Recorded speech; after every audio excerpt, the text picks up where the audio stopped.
Good evening. I am Principal Ram Shinde, retired. I want to ask a question. जैसा कि आपने अभी कहा कि हिंदू मज़हब हो, इस्लाम मज़हब हो या ईसाई मज़हब हो, उन सब में बहुत सी समानताएं, इक्वलिटी पाई जाती है.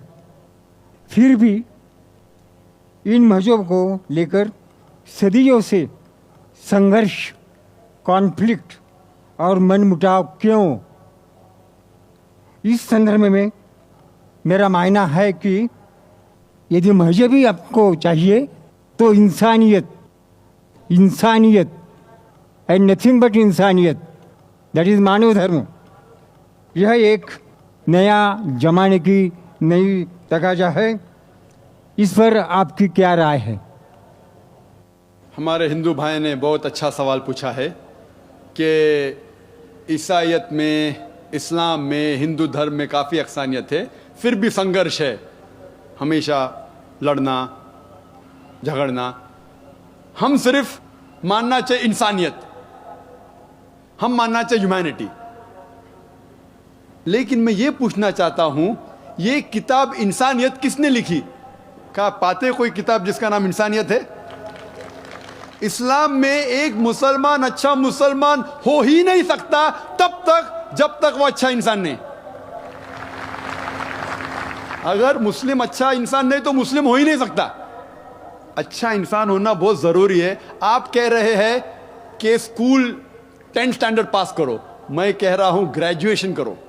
तो इंसानियत is 10th standard, Islam is graduation, post graduation एकदम. इस किताब कुरान में आप एक भी आयत नहीं दिखा सकते जो इंसानियत के खिलाफ है. मैं जानता हूं कई दुश्मन इस्लाम, क्रिटिक्स ऑफ इस्लाम ने किताबें लिखी इस्लाम के खिलाफ, क्योंकि उन्हें इस्लाम का इल्म नहीं है. कुरान मजीद की एक भी आयत आप मुझे दिखा नहीं सकते जो इंसानियत के खिलाफ है. वो इंसानियत के बारे में ही कह रहा है. आप अगर जाएंगे कोई जंगल में और आप फल खाना चाहते, आपको पता नहीं कौन सा फल जहरीला है क्या नहीं, तो आप पूछेंगे ना किससे तो पूछेंगे भाई कौन सा जहरीला है क्या नहीं. आप खुद अगर कोशिश करेंगे तो बहुत जल्दी आप गलत फल खा के मर जाएंगे. आप जब बीमार होते जाते डॉक्टर के पास, सही. तो इसी तरीके से अल्लाह सुब्हानहू व तआला, खुदा ने इंसानों को बनाया है. खुदा से बेहतर कौन जानता है जिंदगी किस तरीके से जीना चाहिए? खुदा दुनिया के सबसे बड़े डॉक्टर, सारे डॉक्टरों को इकट्ठा करेंगे, उससे बड़ा डॉक्टर है हमारे बनाने वाला. तो हमें यह तहकीक करना चाहिए कि हमारे बनाने वाला, हमारा खालिक, हमारा खुदा किस तरीके से जिंदगी हमें चाहता है कि गुजारे. तो मैं ये कहता हूं कि आप कम से कम ये मानिए कि एक किताब, कम से कम एक किताब खुदा की तरफ से 100% सही है. हिंदू कहेगा मेरी वेदा खुदा की किताब है, ईसाई कहेगा बाइबल, मुस्लिम कहेंगे कुरान. फिर मैं कहता हूं जो चीज इन तीनों किताबों में यकसा है, कम से कम उस पे तो अमल करो. जो इख्तिलाफ है, इख्तिलाफ होते हैं, मैं नहीं कहता हूं कि सारी चीजें यकसा है.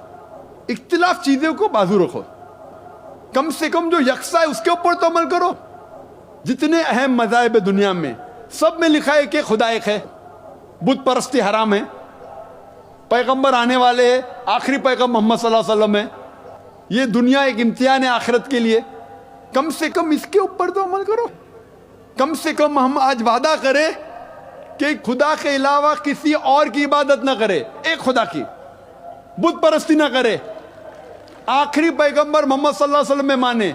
सैकड़ों हवाले हैं वेदा में जिसमें लिखा है कि मोहम्मद सल्लल्लाहु अलैहि वसल्लम आने वाले हैं. बाइबल में भी लिखा है.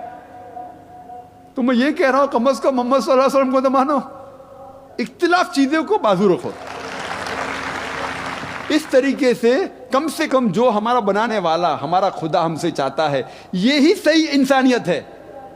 मैंने तस्करा किया था, वेदा में लिखा है, बाइबल में लिखा है, कुरान में लिखा है शराब मत पियो. शराब मत पियो क्यों? अभी डॉक्टर क्या कहता है? छोड़ो, हमारा बनाने वाला जानता है शराब पी जाएंगे तो आप बहक जाएंगे, गलत काम करेंगे, आपको इतने बीमारियां होंगी, cirrhosis of liver, cancer of the oesophagus, cancer of the liver, damage of the brain. سینکڑوں بیماری ہوتے. تو جب ہمارے بنانے والا کہہ رہا ہے وید کے اندر، بائبل میں، قرآن میں، شراب چھوڑ دو، شراب چھوڑ دو، جھگڑا کیا اس میں؟ تو بھی لوگ شراب پیتے. تو میں یہ کہتا ہوں جو یکساں ہے، سب سے اہم یکسانیت خدا ایک ہے، بت پرستی مت کرو، اور آخری پیغمبر محمد صلی اللہ علیہ وسلم پہ مانو اور اس کا کہنا مانو. اتنا اگر آپ کریں گے تو انشاءاللہ اس دنیا سے نفرت ہٹ جائیں گی اور صرف امن رہے گا.